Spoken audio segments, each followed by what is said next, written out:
Hello, everyone. I'm back with another episode of I Wish I Knew That, or Things I Wish I Knew When I Was Younger. I'm Brett, and this is the Spinner, Spin Spinner.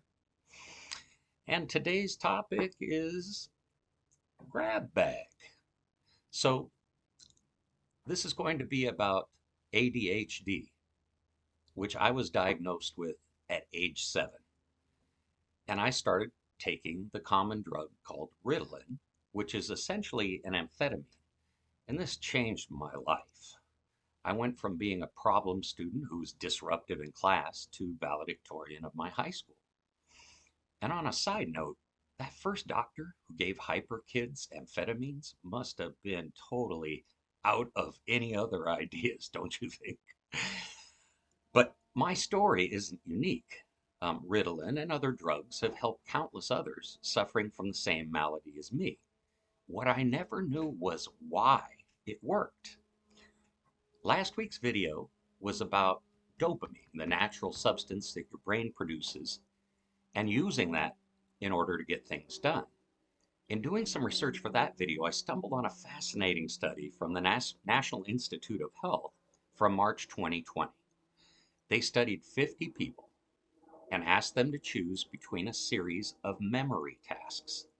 So, more difficult mental tasks were rewarded with more money.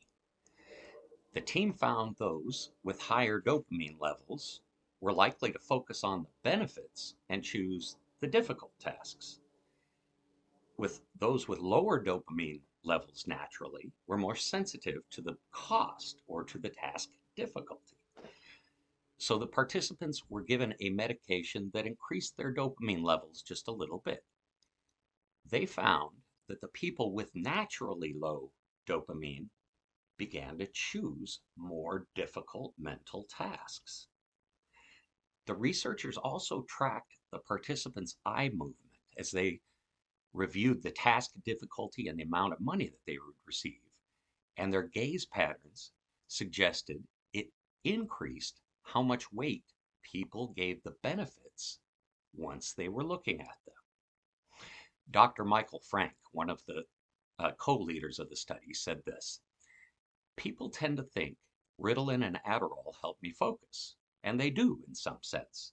But what this study shows is that they do by increasing your motivation. Your perceived benefits of performing a demanding task are elevated, while the perceived costs are reduced. This effect is separate from any changes in actual ability.